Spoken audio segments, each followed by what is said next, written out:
우리들의 블루스 14화 재밌드라입니다. 우리들의 블루스 14화의 시작은 일하고 있는 정은이를 비추며 시작합니다. 열심히 시장에서 생선을 팔던 정은이는 목에 흐르는 땀을 닦다가 바닥에 떨어진 목걸이를 발견합니다. 그리곤 심란해진 은희는 바닷가에 가서 눈물을 삼킵니다. 집에 돌아와 집어던져 버렸던 일기장을 펴서 글을 쓰면서 정은이는 곰이란이 자기 삶에서 떠났는데 기분이 좋지 않음을 고백합니다. 차를 타고 가던 정은이는 갑자기 곰이란이 한 말이 생각이 나서 화가 나서 차를 세웁니다. 곰이란은 정은이에게 의리 없는 년이라고 이야기했기 때문입니다. 당장 전화로 따지려고 했지만 곰이란이 전화를 받지 않자 정은이는 가게 직원에게 전화해서 알아서 정리하라고 하고 바로 서울로 올라갑니다. 곰이란은 서울로 올라와서 자신이 운영하던 피부샵에서 아르바이트하고 있습니다. 잠시 쉬러 나온 곰이란에게 사장이 VVVIP 손님이 와있다고 챙겨달라고 합니다. 곰이란은 긴장하고 들어가서 봤더니 손에 상처 자국이 선명하고 등에는 부항 자국이 있고 발 뒤꿈치는 갈라져 있는 정은이를 알아봅니다. 울컥하는 것을 참고 곰이란은 정은이의 몸을 마사지해줍니다. 정은이는 곰이란에게 왜 자기가 의리 없는 년이냐고 묻습니다. 그러자 곰이란은 그것을 따지려고 왔냐고 합니다. 정은이는 그 말에 발끈해서 일어나려고 했습니다. 곰이란은 일어서려는 정은이를 누르고 올라타서 그 딱딱하게 굳은 등과 몸을 마사지해줍니다. 정은이는 1년 전의 사건을 이야기해줍니다.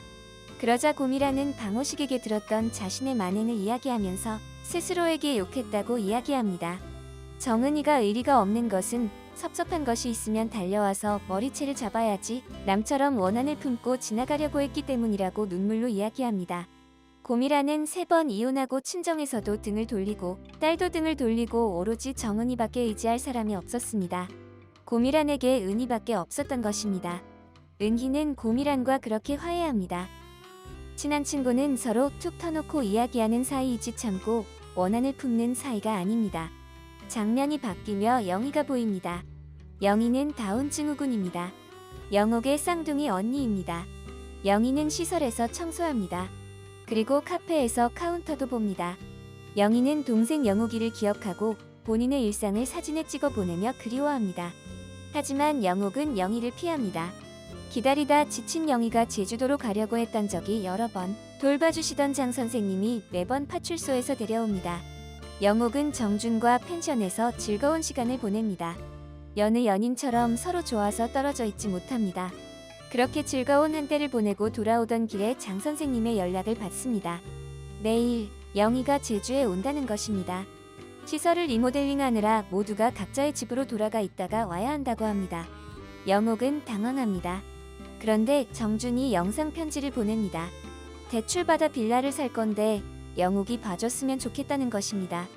영옥은 정준의 말해야 할 말을 잃고 세상을 잃은 표정을 짓습니다. 다음날 정준은 하는 행동마다 행복에 겨워 즐거워합니다. 물질하러 오는 영옥에게 손을 내밀었지만 영옥은 차갑디 차갑습니다.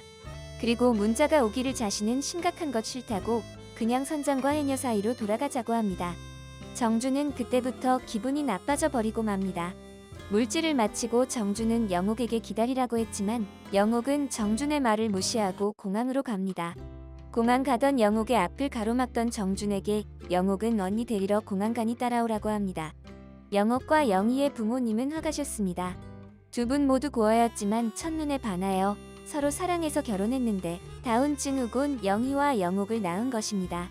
부모님은 영희가 온 것은 신께서 감당할 만한 가정에 보내신 복이라고 생각하고 하던 화가 이를 접고 옷 장사를 하셨습니다.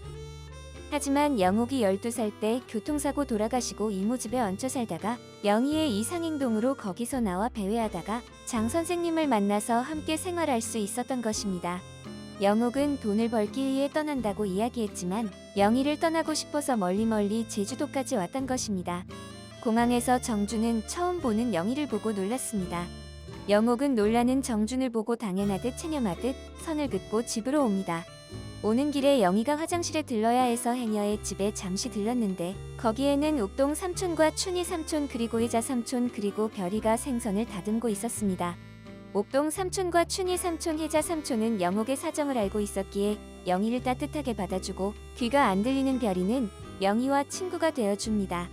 급하게 따라온 정주는 영희에게 정중하게 사과하고 자신은 영옥과 사귀는 사이라고 이야기합니다. 그 말을 들은 영옥은 정준을 끌고 가서 심각하지 말자고, 더 이상 사귀지 말자고 이야기합니다. 그러면서 영희를 자신이 부양해야 하는데 그 말을 들었던 남자친구들이 다 자신을 떠나갔으니 너도 떠나라 할 때 떠나라고 선을 긋습니다. 하지만 정주는 영희가 헤어질 이유가 되지 않는다고 영옥의 손을 꼭 잡고 걸어옵니다. 영옥은 흐르는 눈물을 닦아내며 아무렇지도 않은 것처럼 하느라 정신이 없습니다. 그렇게 14화를 마칩니다. 장애는 다른 것이지 틀린 것이 아닙니다.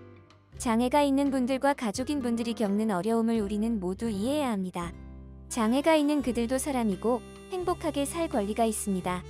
그것을 도와줄 사람이 바로 비장애인들입니다. 의지는 사람이 사람 되게 해주는 우리의 덕목입니다. 모두가 행복한 세상을 만들려는 의지만 있다면 우리는 모두가 행복해질 수 있습니다. 재밌더라였습니다. 이 영상이 마음에 드시고 재미있으셨다면 구독과 좋아요 부탁드립니다. 구독과 좋아요는 영상 제작에 큰 힘이 됩니다. 감사합니다.